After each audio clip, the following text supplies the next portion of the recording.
prokuroria videot e regjistruara në zyrën e Ergys Agasit? Atëherë dëgjoni këto. Në mbas një procesi shtator në gjykatën e posaçme, gjykatoja e quajtur shkurt, më vjen shumë keq dhe ndjehemi ligështuar që ju ishit prezent, për arsye sepse unë jam i vetëm dhe jam i paaft që të zhbëj atë opinion që është mbarsur kundra të mbrojturit premier Ergys Agasi. Se po të ishit atje, do ishte një ndihmë e madhe, jo vetëm për Ergysin, jo vetëm për ne, por edhe për të orientuar drejt opinionin që të marrë vesh që proceset nuk bëhen në media nga njerëz të caktuar.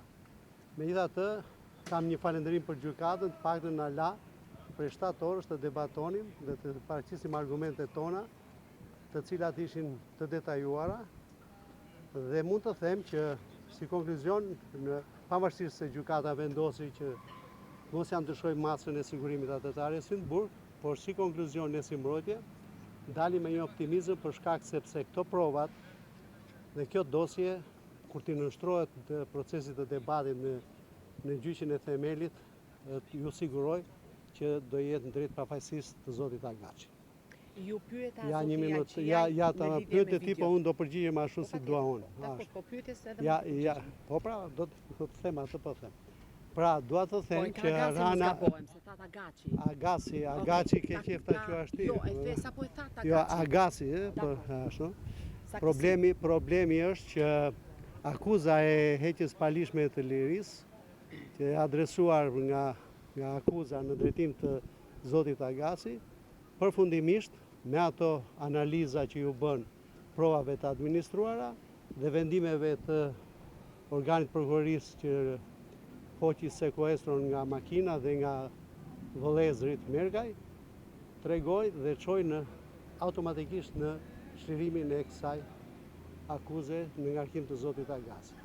Dua të them se ajo që na bëri dhe optimist tjetër ishte sepse organi akuzës në çmimin ton natyrisht, sepse ne shohim në detaj jo vetëm dosjet dhe dokumentat e përfshira në të, por edhe qëndrimin e organit të akuzës, i cili sot erdhi me një akuzë të re për korrupsion, që populli kujton se është kjo akuzë, po sot u vendos korrupsion pasiv edhe ndaj zotit Agasi. Gjë që do të thotë, në çmimin ton gjithmonë e theksoj që pasiguria e materialit paraqitur deri tash e ka ndjekur organin e prokurorisë deri në ditën e sotme dhe kështu për të përforcuar dhe për të qëndruar në pozitat e presionit ndaj gjykatës, edhe për t'i dhënë dhe opinionit që ne jemi këtu, sot u paraqit kjo akuzë. Është hedhur tymnaj klienti i mbrojtur Periusha foli para gjykatës. Po, foli patjetër, dha shpjegimet edhe insistoi dhe provoi dy gjëra.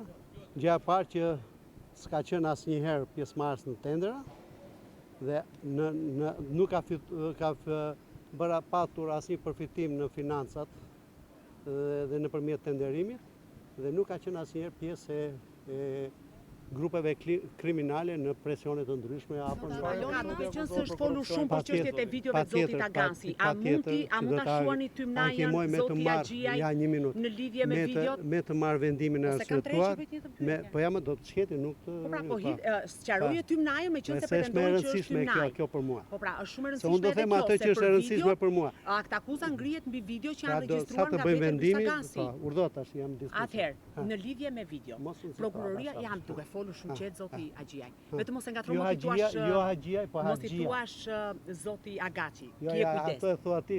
Sepse ti thua Haxhia. Po e ke transmetim publik. Po pra, po. E ke transmetim publik. Atëherë, është folur dhe diskutuar kaq muaj për video që janë regjistruar në zyrën e Ergys Agasit. Dhe është thënë, pra ka disa foto të shkëputura në ato pjesë që janë bërë publike, ku shfaqet Ergys Agasi dhe Melinda Karçanaj. Po.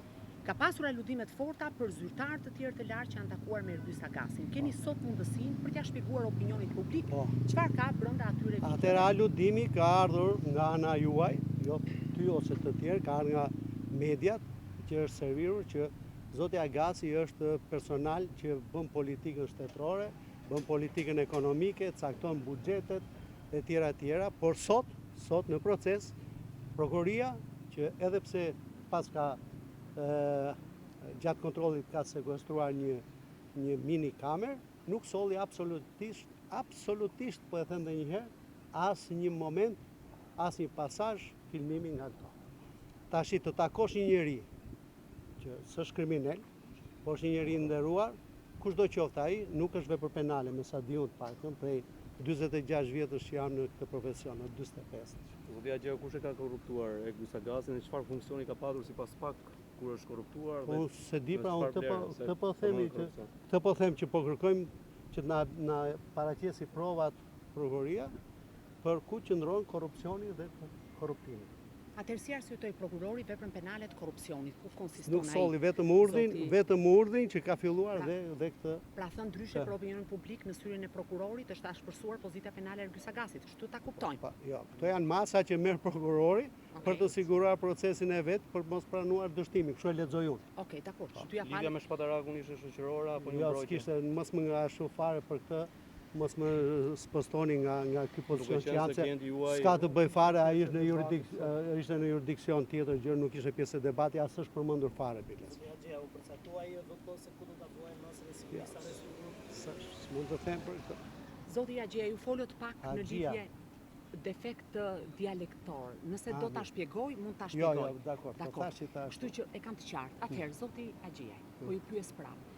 Jam duke ndalur prapë tek ato sekuenca që janë shkëputur nga pamjet filmike në zyrën e Ergysagasit. Me të drejtë ju thoni që nuk ka asnjë vepër penale nëse një personazh në jetën e tij të lirë takon dikë tjetër. Prokuroria arsyeton ndër të tjera, me apo pa të drejtë duhet ta vendosë gjykata, që Ergysagasi në bashkëpunim me Melinda Karçanen ka ngritur ose ka rritur ndjeshëm në vlerën e tenderit. Për shembull aty thuhet në moment nga 2 në 4 milion euro. Mund ta shpjegoni këtë moment? Jo, e shpjegoj në këtë moment. Prokuroria nuk ka folur fare për këtë moment sot. Po fare e them me përgjegjësi që nuk e ka thënë. Pretendimi i Agasit është shkëputja në mënyrë jashtë kontekstit të 2 apo 4, nuk ka të bëj fare me atë vepër penale që pretendohet dhe nga vetë organi i prokurorisë nuk është sjell kjo si moment prove. Cila është marrëdhënia e tij e Ergysagasit me Melinda Karçanen, ish drejtore e Shaqshit? Këtë do pyesni atë. Ku ka qenë Ergysagasi në kësaj periudhe? Edhe kjo s'është për mua këtë.